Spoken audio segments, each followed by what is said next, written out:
Movie के start होते ही हमें कुछ साल पहले का टाइम दिखाया जाता है, जहाँ पर कुछ वर्कर्स एक माइन में काम कर रहे होते हैं। उन पर नजर रखने के लिए एक डॉक्टर भी वहाँ पर होता है, जिसे एक आदमी बताता है कि काम के दौरान वर्कर्स को यहाँ पर कुछ रेडिएशंस यानी शुआएं महसूस हुई और उन्हें लगा कि शायद यहाँ पर यूरेनियम है और वो बहुत खुश हो गए। उन्होंने बड़ी बड़ी मशीनरीज यहाँ पर मंगवा ली और काम शुरू कर दिया कि देखते ही देखते काम के दौरान वो जमीन अंदर घुसने लगती है, यानी एक गार में जाने लगती है। तो डॉक्टर अपनी टीम को लेकर उस केव के अंदर जाते हैं, यानी जमीन के नीचे। तो वहाँ पर उन्हें एक बहुत बड़े जानवर का स्केलेटन मिलता है, यानी ढांचा। जब डॉक्टर उस पर गौर करते हैं तो उन्हें पता चलता है कि ये कोई स्केलेटन नहीं है, बल्कि वाकई में एक बहुत बड़ा जानवर है जो यहाँ पर सो रहा था और रोशनी पड़ने पर ये जिंदा हो गया था। और फिर हमें ये दिखाया गया कि वो जानवर केव से निकलकर समंदर की तरफ चला गया था। दूसरी तरफ जापान में हमें एक साइंटिस्ट दिखाया जाता है जो कि फोन पर किसी से बात कर रहा था कि जिस जगह से वो जानवर निकला था वहाँ से अर्थक्वेक होता यहाँ तक आ रहा है। उसका उस जगह पर एक प्लांट होता है। वो कहता है कि अगर ऐसे ही चलता रहा तो मुझे तो अपना प्लांट खत्म करना पड़ेगा। तभी उसकी वाइफ आती है और वो अपनी वाइफ और अपने बेटे फोर्ट को लेकर वहाँ से चला जाता है। वो अपनी वाइफ से कहता है कि जो अर्थक्वेक के झटके आ रहे हैं ये मुझे कोई अच्छी बात नहीं लग रही, तो तब तक तुम मेरे प्लांट के पास मेरे कुछ टीम के साथ रहोगी। फिर हमें वही साइंटिस्ट एक लैब में दिखाया जाता है जो कि पता लगा रहा था कि असल में ये अर्थक्वेक के झटके आ कहाँ से रहे हैं, लेकिन उनमें से किसी को कुछ भी पता नहीं चल रहा था। तो वो कहता है कि सब मशीनरीज ऑफ कर दी जाए, क्योंकि हम नहीं जानते कि ये झटके किस चीज के हैं और कहीं ये हमें नुकसान न पहुंचा दें।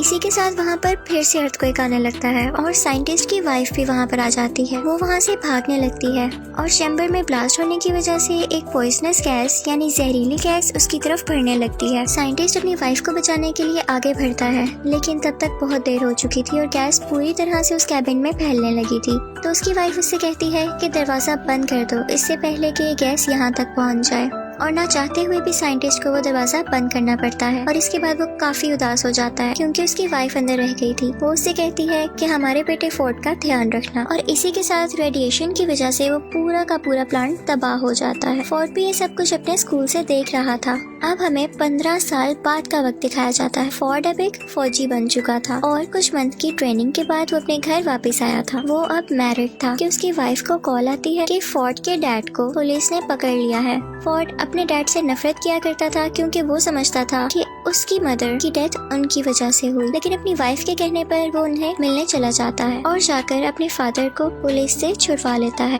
फिर वो दोनों घर आते हैं तो उसका फादर उससे कहता है कि बेटा वो एक एक्सीडेंट नहीं था, बल्कि उसके पीछे कुछ रेडिएशंस थी और सेम चीज हम अभी भी फील कर रहे हैं फिर से। और वो अभी भी इसलिए अरेस्ट हुआ था क्योंकि वो उस जगह पर गया था जहाँ पर पुलिस ने जाने से मना किया था। वो बताता है कि मेरे दोस्त ने भी वॉइस फ्रीक्वेंसी नोट की है, यानी वहाँ पर से अजीबोगरीब आवाजें आती हैं, तो मुझे वहाँ पर जाकर देखना होगा और ये साबित करना होगा कि उस रोज प्लांट पर जो ब्लास्ट हुआ वो कोई एक्सीडेंट नहीं था। तो फिर फोर्ट भी अपने फादर के साथ वहाँ पर जाता है। अब वो लोग नोट करते हैं कि वहाँ पर कोई जहरीली गैस या रेडिएशन नहीं थी। वहाँ पर पुलिस फिर से आ जाती है और उन दोनों को पकड़कर अपने साथ ले जाती है और वहाँ पर वही डॉक्टर जो मूवी के स्टार्टिंग सीन में दिखाया गया था वो भी होता है। वो सब साइंटिस्ट से पूछते हैं कि आखिर तुम बार बार उस जगह पर क्यों जाते हो, तो वो सब कुछ बताने लगता है जो वो करना चाहता था। डॉक्टर ये सुनकर बहुत हैरान होता है क्योंकि इतनी सारी इन्फॉर्मेशन तो उसे भी नहीं पता थी।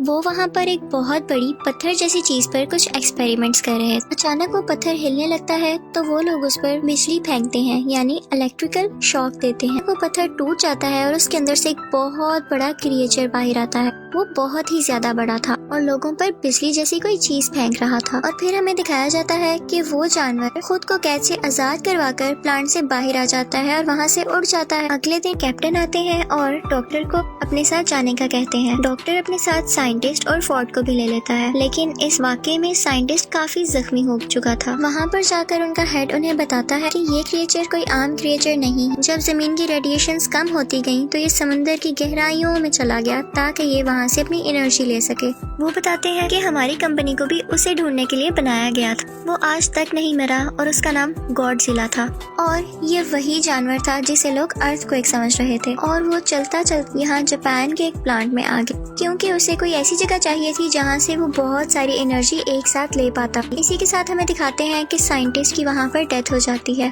और वो सब लोग काफी परेशान हो जाते हैं कि आज तो ये मरे हैं, कल को कोई और भी मर सकता है। अचानक वहाँ पर हेड को कॉल आती है कि एक समंदर से अजीबोगरीब रेडिएशंस आ रही हैं और उन्हें पता चलता है कि वो क्रिएचर वहीं पर मौजूद है और वो वहाँ पर न्यूक्लियर बॉम्ब खा रहा था क्योंकि उसे एनर्जी चाहिए थी। लेकिन इसके साथ साथ उन्हें वहाँ पर किसी और चीज के भी सिग्नल्स मिल रहे थे। वहाँ पर कुछ लोग भेजे गए थे जो देखते हैं कि समंदर से एक बहुत बड़ा जानवर बाहर आ रहा है। वो दरअसल वही खतरनाक क्रिएचर था जो कि अब शहर में आ चुका और सब लोग उससे बहुत ज्यादा डर रहे थे। और उसी के साथ हमें गॉडजिला दिखाया जाता है जो कि गुस्से से चिल्ला रहा था। अगले दिन टीवी पर न्यूज आती है कि वो क्रिएचर गॉडजिला से बचकर भाग गया। अब वो खतरनाक क्रिएचर समंदर में जाकर और भी जानवरों को अपने साथ मिला रहा। डॉक्टर की टीम मेंबर कहती है कि बहुत टाइम पहले हमें 2 अंडे मिले थे। एक अंडे में से एक जानवर निकलकर जापान के उसी प्लांट पर चला गया था और हम नहीं जानते कि दूसरे अंडे का क्या हुआ। उसे एक जगह पर सेफली रखवा दिया गया था। जब कुछ लोगों को वहाँ पर देखने के लिए भेजा जाता है तो वो लोग देखते हैं कि अंडे में से वो जानवर निकलकर कहीं जा चुका है। पता चलता है कि ये दूसरा अंडा उसी खतरनाक क्रिएचर का था और वो उसमें से निकलकर किसी और शहर में जाकर तबाहियां मचा रहा था। इन दोनों को पुलिस ढूंढने लगती है। फिर हमें दिखाया जाता है कि डॉक्टर टीवी पर दूसरे क्रिएचर की फुटेज देख रहे होते हैं। वहाँ पर वो नोट करते हैं कि इस क्रिएचर के तो पर ही नहीं है जैसे पहले क्रिएचर के थे। रिसर्च करने पर उन्हें पता चलता है कि ये फीमेल है और पहला क्रिएचर मेल था। अब क्योंकि फोर्ड भी एक फौजी था तो उसे आर्मी के साथ हर जगह भेज दिया जाता है कि वो उन क्रिएचर्स को रोक सके। दूसरी तरफ हमें कैप्टन बताता है कि वो क्रिएचर्स बहुत तबाही कर रहे हैं। तो हेड उनसे कहता है कि हमें इन्हें एक बहुत ही खतरनाक बॉम्ब से उड़ाना पड़ेगा। तो कैप्टन कहता है कि इससे तो उन्हें फायदा होगा क्योंकि उन्हें न्यूक्लियर एनर्जी चाहिए और इससे वो और ज्यादा स्ट्रॉन्ग होंगे। तो हेड कहता है कि हम इसके सिवा कर भी क्या सकते हैं, रिस्क तो लेना होगा।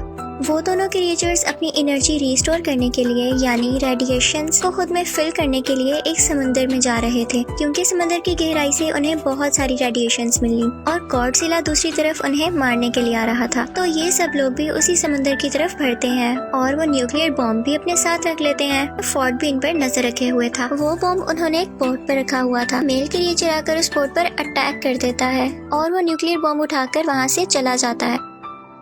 अब वो दोनों क्रिएचर्स उस बॉम्ब को लेकर वहाँ से दूर चले गए थे क्योंकि उन्हें वो चीज मिल गई थी जिससे उन्हें बहुत सारी एनर्जी मिलने वाली थी। आर्मी का और हेड का ये प्लान अब पूरी तरह जाया हो चुका था। वो लोग सोचते हैं कि हमसे तो कुछ भी नहीं हो पाएगा तो शायद गॉडजिला हम सबकी जान बचा ले। फिर हमें दिखाया जाता है कि वो क्रिएचर्स शहर में बहुत तबाही मचा रहे थे लेकिन लकीली गॉडजिला भी वहाँ पर आ जाता है और आर्मी भी वहीं पर थी। फिर हमें दिखाया जाता है कि गॉडजिला इस क्रिएचर के सामने आ जाता है और ये लोग लड़ने लगते हैं। ये बहुत ही बड़े थे और लड़ते लड़ते बहुत चीजें डिस्ट्रॉय कर रहे थे तो सब लोग पीछे हट जाते हैं। यहाँ पर अभी सिर्फ मेल क्रिएचर ही मौजूद था तो गॉडजिला उससे आसानी से लड़ पा रहा था और वो उसे मारने ही वाला होता है कि पीछे से फीमेल क्रिएचर आकर उस पर अटैक कर देती है और अब गॉडजिला इन दोनों से अकेला लड़ रहा था। यहाँ पर गॉडजिला के लिए उन दोनों को मारना काफी मुश्किल हो रहा था। दूसरी तरफ हमें दिखाया जाता है कि आर्मी को अंडरग्राउंड यानी जमीन के नीचे एक घोंसले में बहुत से अंडे मिलते हैं जो कि फीमेल क्रिएचर ने दिए थे और गॉडजिला के लिए उनको हराना काफी मुश्किल हो जाता। आर्मी वहाँ पर एक बॉम्ब पर टाइमर लगाकर बाहर आ जाती है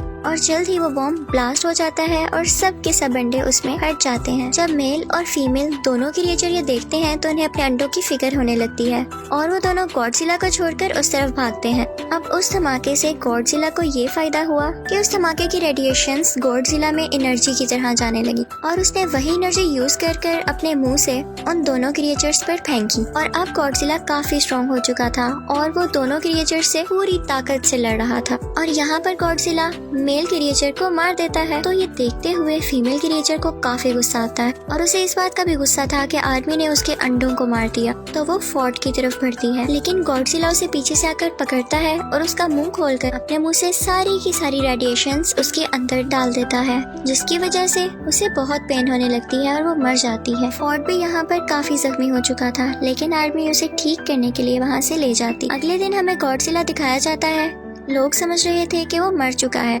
लेकिन वो थक चुका था और अपनी आंखें बंद कर लेटा हुआ था कि अचानक वो उठता है और वापस समुद्र में जाने के लिए चलने लगता है। वो इनफैक्ट यहाँ पर किसी को कोई नुकसान नहीं पहुँचाने आया था। उसकी दुश्मनी तो बस उन खतरनाक क्रिएचर्स से थी, और अब जैसा कि उसने उनको मार दिया तो वो वापस समुद्र में चला जाता है। और अब दिखाया जाता है कि फोर्ड भी अपनी बीवी और बेटे के पास चला गया था और सब कुछ यहाँ पर ठीक हो जाता है। इसी के साथ मूवी भी एंड होती है। Thank you for watching.